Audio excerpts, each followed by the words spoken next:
Welcome to Book Banter with me, your host, Dianne Burkhart. I hope you will join me every Wednesday as we explore all things to do with, well, books. Let's get on with our show today. Hello, my happy people. Today is November 13th, 2024, and we got a great show for you today. Many of you indie authors out there should pay definite attention to this episode because not only is our guest today a best-selling author, but he also advises entrepreneurs on how to establish their businesses. He's got a wonderful range of books that I'm sure you can find available on Amazon.com to help you plan your financial needs as you build your own writing business.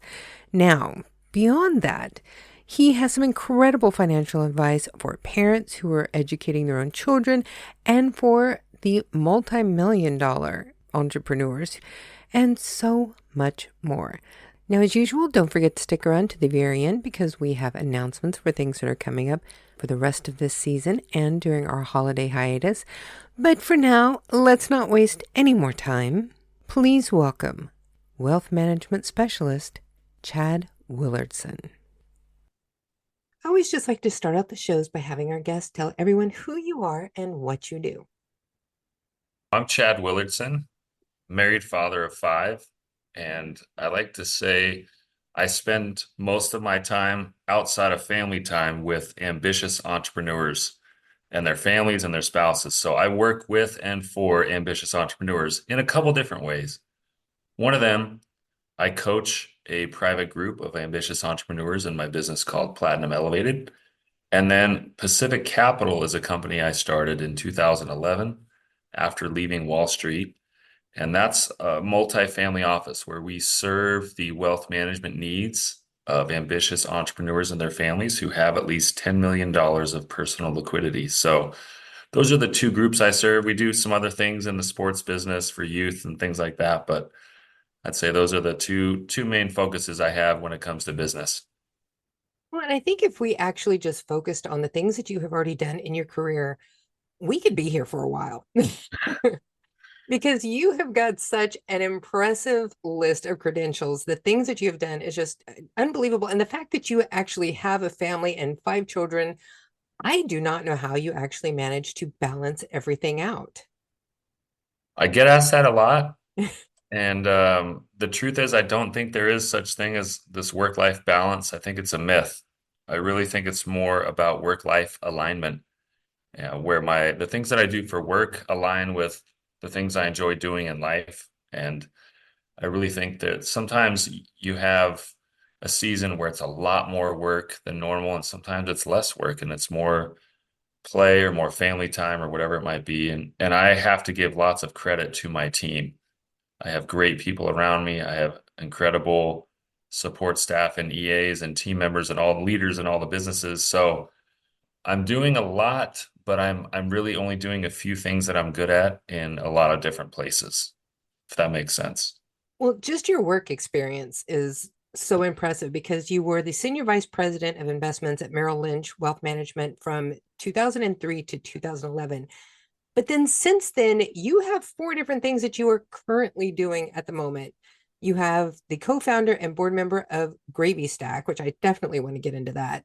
You're the elected city treasurer for the city of Corona, California, the president and founder of Pacific Capital, and president and founder of Platinum Elevated.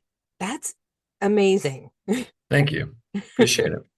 It's a And on lot. top of that, you have 5 #1 best-selling Amazon financial advice books. Yes. And I was looking through there today, and 3 of those books are still on the top 100 list in the I Kindle didn't know books. that. Thank you for sharing. I did not know that. Yeah, I always check those things out. Yeah. And the one that is so impressive, there's one that you published in 2020, The Stress-Free Money. That one is actually sitting at 40 in financial engineering and 79 in financial accounting. And that's been out for 4 years. That's Oh, that's impressive interesting. that it could be Yeah. there right now. I need to go back and read it and make sure it's a good book. I think it is. And your most recent book that just came out in May, Wealth Wired Differently, 7 Advantages entrepreneurs miss out on when taking financial advice from non-entrepreneurs. That one I definitely have questions about because as somebody who is an entrepreneur, I have been spending time recently trying to find good financial advice, and it's difficult. It's challenging. Yeah, I think the big disconnect is there's a language barrier between entrepreneurs and financial people. Financial professionals, financial people traditionally work with employees and W-2 employees and wage earners from all different backgrounds, but very few financial professionals are true entrepreneurs, and therefore they don't speak the language of entrepreneurs. They don't have the same DNA, they don't think the same way. And so a lot of the traditional financial advice out there doesn't apply and doesn't resonate well with entrepreneurs. And so most of us entrepreneurs are left wondering who understands me? Where do I go for financial advice? And that's what this book is about. I have started reading that one. I haven't finished it yet, but it's amazing the difference that I am finding in between the advice that you're giving and the advice that I just recently got from somebody that I'd connected with to help me with my business because I haven't owned a business since I was in my 20s. And so I wanted to make sure that I was doing things correctly. And there was such a disconnect. Yeah, it's different, right? There's a disconnect, and I think we understand that there is a disconnect because most of these financial professionals work for a very large company, whether it's an insurance agency or a brokerage firm or a bank. So how could they possibly understand giving advice for entrepreneurs if they've never been in our shoes? That's very difficult. It's like asking someone for parenting advice who's never had children. It's just hard for them to imagine what it's actually like, and therefore they stick to what they know. So why don't you go ahead and tell us a little bit about this book? Yeah, this book really talks about the ways that entrepreneurs are really shorting themselves benefits by taking financial advice from non-entrepreneurs. For example, tax advice. There's Mhm. a lot of entrepreneurs have questions about their business, how they should set it up, how they can reduce their taxes and keep more of what they earn as a business owner.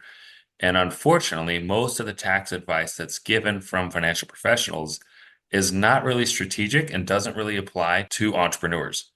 The advice they're giving applies more and is more traditional for wage earners, people who have W-2 salaries and are maybe receive bonuses, but it's not really strategic financial advice for the entrepreneurs. Also, entrepreneurs have different career paths. They change a lot. It's like a roller coaster. I've got a picture, I think, of a roller coaster in that chapter. Mhm. They don't have a traditional track of, I'm going to work for a company or two companies or three companies for 30 years, or I'm going to stay in the same industry for 40 years. Like we have a client who was a surgeon and went to medical school, was a very well-known surgeon and decided they didn't want to do that anymore. And he started a consulting business.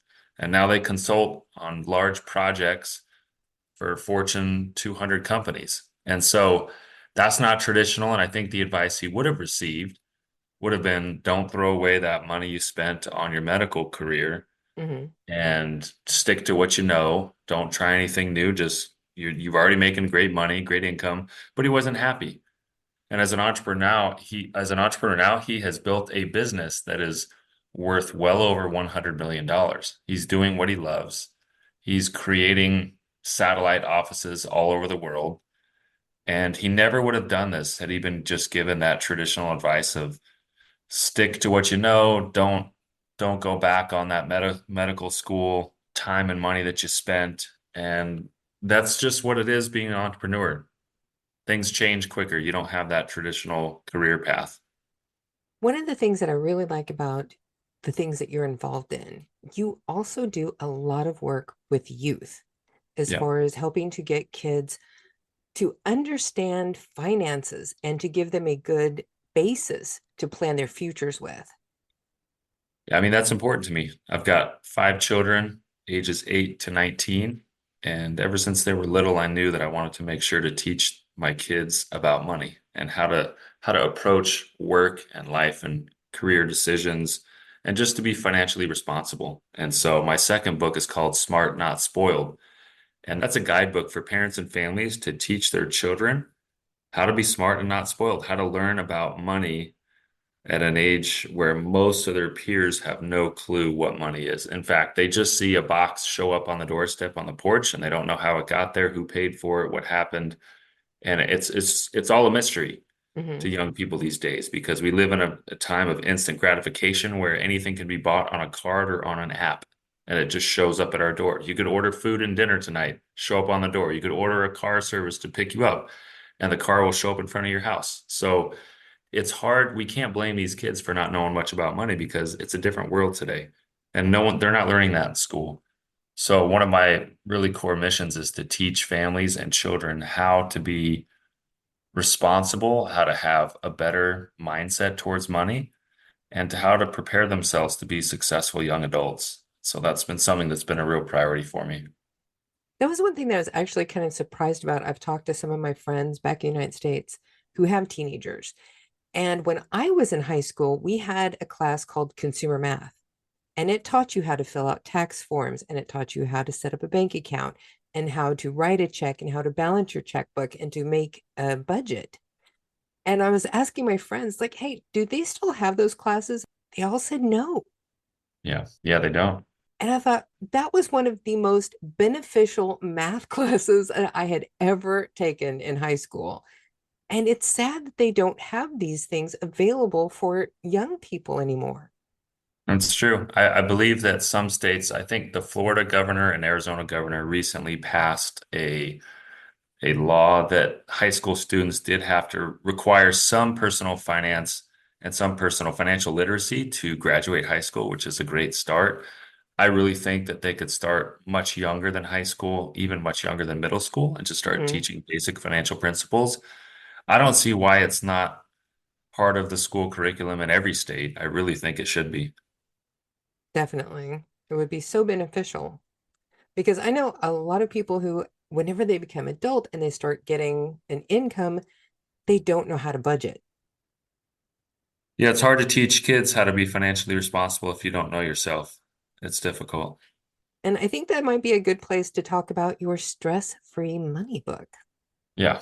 Yeah, Stress-Free Money is really it's the first book I wrote and it's really geared towards teaching people how to overcome the primary obstacles to financial freedom. So a lot of what we see, in fact, today is we're recording this on August 5th. The stock market is down over 1,000 points in the Dow Jones. There's a lot of concerns over the weekend about global turmoil and politics and wars and inflation and interest rates. And so the markets are down a lot. And so what I've acknowledged in that book is that one of the number one causes of stress in people's lives is related to their finances.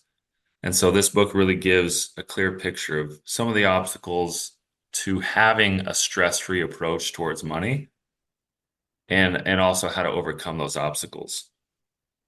Yeah, I think it's going to take probably reading that book about 10 times to release some of my anxiety because that is my number one stress in my life is worrying Yeah. about the finances for building this business. Yeah, and that's common. That's common. And it doesn't mean that the stress goes away, but you just have a better perspective on how to handle what's happening. Like chapter 2 is about financial fast food. Hmm. And we talk about how, we know fast food isn't great for us, but imagine driving through for 3 meals a day, 7 days a week. What is the effect of eating fast food for day after day, week after week, month after month? Well, that's what we do often financially. We read the headlines in the news and we get that stuff bogging us down and stressing us out. It's not emotionally and mentally healthy for us. Fast food's popular because it's convenient. It's Hmm. cheap and the taste is addicting, but the real cost of eating fast food never really, it doesn't appear on the menu. So the financial entertainment news media, that's really like the fast food. It's your enemy, it's not your friend. And if you let it, that kind of media about the financial news will distract you from your goals and it will completely destroy your ability to differentiate what is important from what is not important. And oftentimes people get caught up in what is not important when it comes to their money. Yeah, I know that's one of those things that I have to keep reminding myself to focus on the big picture and where I'm trying to go and not some of the little insignificant things that pop up day to day. For sure. What is one of the repeat problems that you see when people are coming to you whenever they're trying to start a business? I think most of the people want to start a business, but they don't know where to start. They don't know how to set it up. I have a close friend who is a pediatrician and he wants to start his own clinic. He wants to leave the big hospital and start his own practice. And he just has no idea where to start. So his questions to me were, how do I set up a business? Where do I start looking for different spaces for my actual practice to physically be located? How do I know what to do for the lease? So there's just lots of like business ownership responsibility questions and management questions that I think most people have. That's just the basics. Where do I start? What do I do first? Who can help me? I think those are the basic questions I hear the most. So, do you think that it's a good idea that people start with a business plan? I think you've got to have a plan. First of all, you need to make sure that it's a viable business. Hmm. Am I good at the three things that you've got to verify first? Am I good at this thing? Do I love doing this thing? And have I proven that people are willing to pay me to do this thing? Hmm. And if you've got all three of those, then I think you have a green light to go forward. But if you don't enjoy it and you're good at it, I don't think you have a green light. I think the green light comes with only with all three. You really are talented uniquely at this thing. People are willing to pay you for it, and you enjoy doing it. You could see yourself doing it for many hours because starting a business is going to take longer and cost more than you predict. Hmm. So you've got to be willing to persist. And the only way you're willing to persist is because you really enjoy doing it.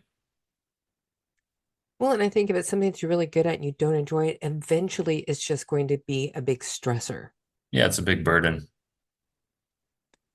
So now, one of the things that I was really impressed with too, not only have you been featured in things like Forbes, Entrepreneur Magazine, Money, US News and World Report, Inc., Wall Street Journal, and you have all of your business and you're writing books and you have a family, but you still find time to do volunteer work.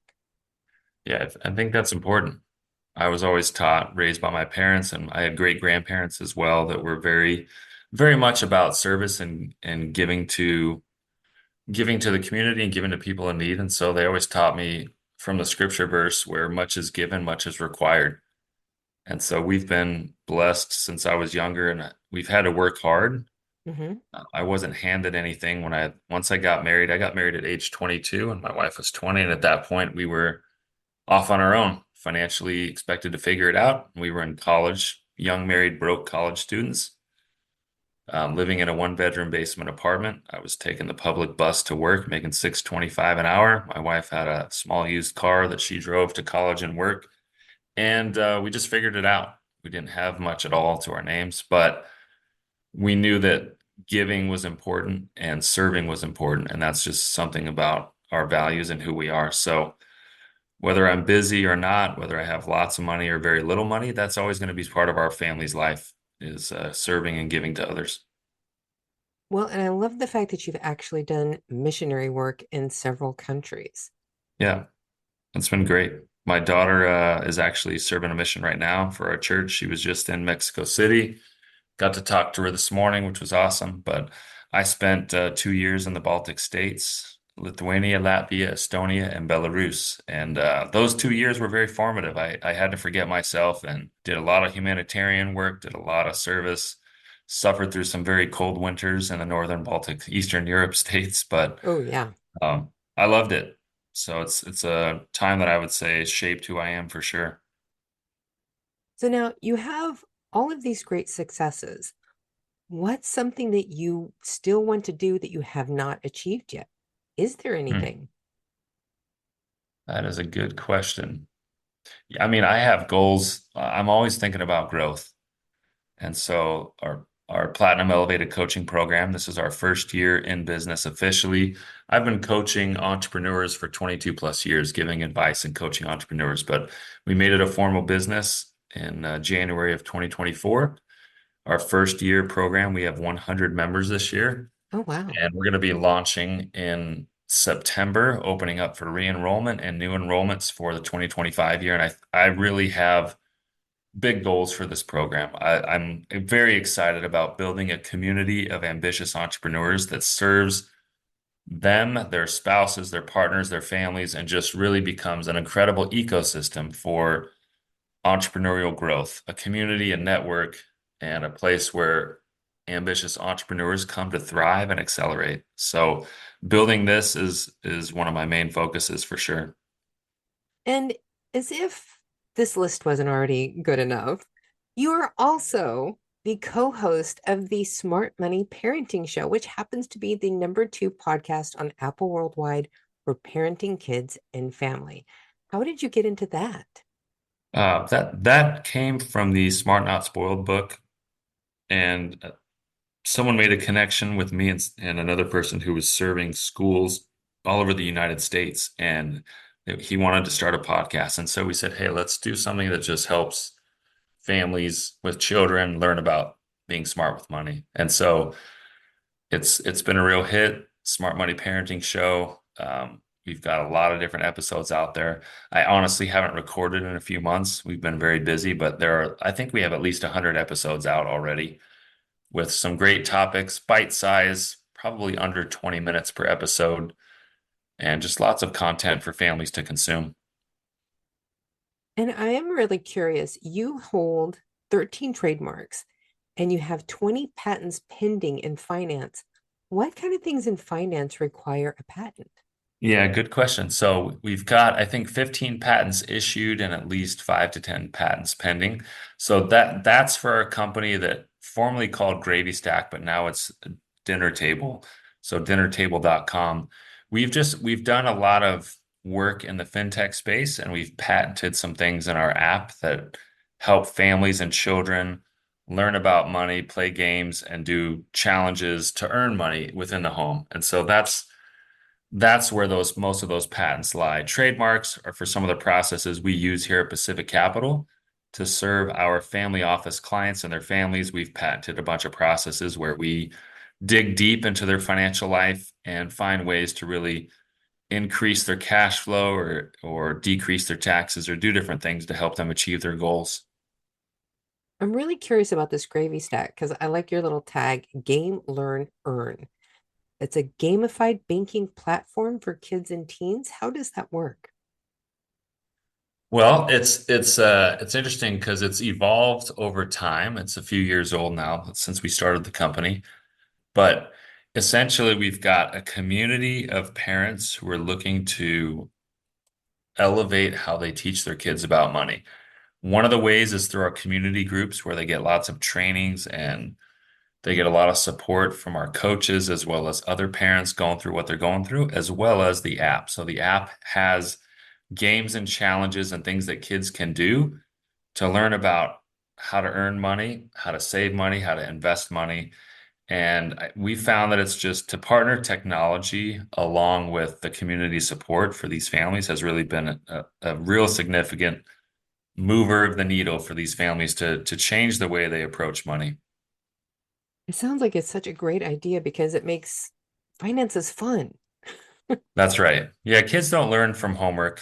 To be honest, they just learn when they're doing things, and especially if they're having fun. So Yeah. anytime we can make learning more fun and interactive, they're going to retain a lot more of what we're trying to teach.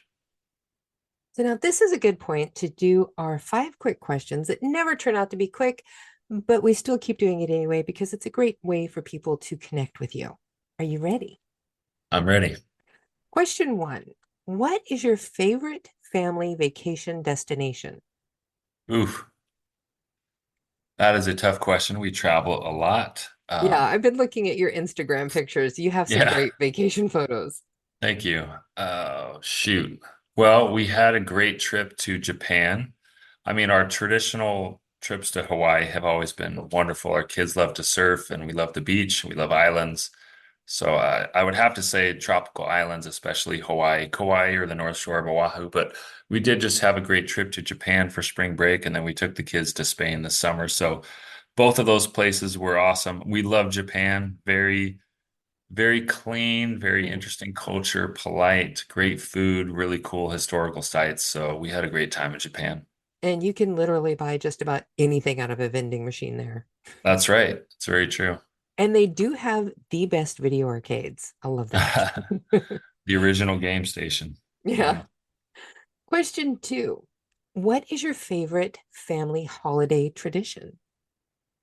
Oh, that's a good question. Our favorite family holiday tradition, the two that come to mind, I mean, July 4th, we're usually beach and swimming and fireworks, and my kids love that. They love having the sparklers and the fireworks. Those are great traditions and memories on July 4th. And then Christmas, for Christmas, we gather every year with my parents, my sisters, and their kids, and just have a huge family Christmas Eve dinner. And then we have the younger kids act out the scene from Luke 2, the Christmas scene. So that's always fun. Oh, that's nice. I love that. Question 3.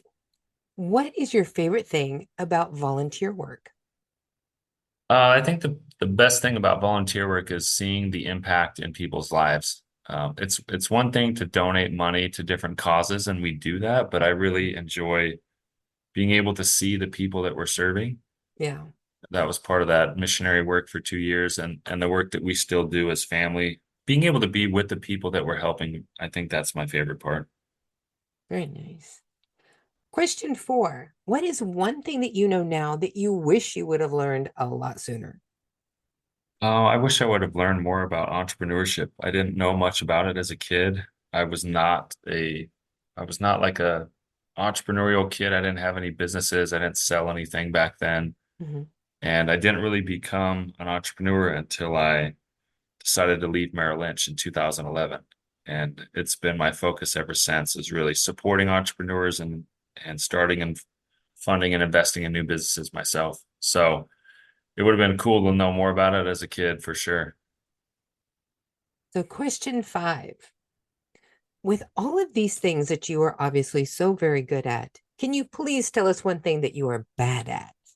Oh yeah, lots of things. I can't fix anything physically. Like I'm the worst handyman on planet Earth, hands down. I will not. It's not debatable. You can ask my wife. So if I have to nail something to the wall, like it's going to be a problem. So I can't fix anything, and I'm not really good with tools. So I don't even own any tools. Really? You don't No even tools. own any? No, no.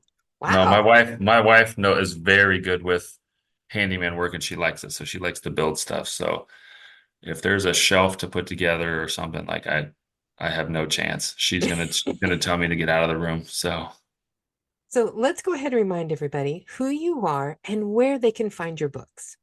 yeah, so Chad Willardson, and you could go to chadwillardson.com or just head over to Amazon and find any of my books there. And one thing I did want to mention for everybody who's interested in these books, because you have Stress-Free Money, Overcome the 7 Obstacles to Find Financial Freedom, Smart Not Spoiled, the 7 Money Skills Kids Must Master Before Leaving the Nest, Beyond the Money, 8 Lifestyle Shifts for Entrepreneurs with 8 Figures or More, Fit for Wealth, 7 Breakthrough Strategies for Elite Health and Abundant Wealth, and your most recent one, The Wealth Wired Differently, 7 Advantages Entrepreneurs Miss Out on When Taking Financial Advice from Non-Entrepreneurs. And all of these books are available on Amazon.com for 99 cents in Kindle edition. That's right. So they're absolutely accessible to everybody. Very easy to access on Kindle. It's the best dollar you can spend today, I promise. Definitely. I cannot thank you enough. This has been fascinating. You are so incredibly knowledgeable about all of this stuff. I mean, I could talk to you about this stuff forever because there's just so much to cover. I appreciate it. And there are a lot of different things. I mean, what I think is most important for people to understand is that if you're striving to be successful and to be an entrepreneur, I really believe that you should take advice from those who have accomplished what you're trying to achieve. I think seek out the books, the podcasts, the videos, the coaching, the programs from people who are doing what you want to do. And so be very careful of where you take money advice and business advice from because it really does matter. Absolutely. I have been learning that firsthand recently. I cannot thank you enough. This has been absolutely fabulous. Thank you, Diane. Appreciate it. So there you have it, folks. My interview with wealth management specialist Chad Willardson. Be sure to check out the description of today's podcast for the links to all of his books and his website. You'll be able to find information for all of the businesses that he is currently affiliated with and find out more information about the man himself. Now, next week, we will be talking with author David Atkinson. He is definitely unique in the indie publishing world. First of all, he started out as a traditionally published author and continues to publish this way, but this particular book that we're going to be talking about, Future Proof, he decided to take a different route. And not only is he an accomplished writer, but he's also a musician. And he did something very unique with his book. He created his own soundtrack for it. You will not want to miss this interview. It is going to be amazing.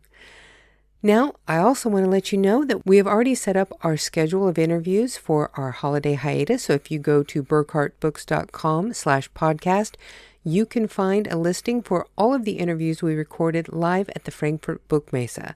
We're going to be bringing you these while we go on hiatus for the holidays, and get ready to gear up for Season 4, which begins the first Wednesday of February 2025. And I can tell you, we've already got some incredible authors lining up to join our podcast. So don't forget to sign up for our mailing list on our website at burkhartbooks.com on just about the bottom of every page there. And keep watching our social media for future announcements. Because if you love books like we do, you do not want to miss a single episode of this podcast or an issue of our magazine. That's it for today, folks. Thank you so much for joining us. Now you know what time it is. It's time for y'all to go forth and be really happy.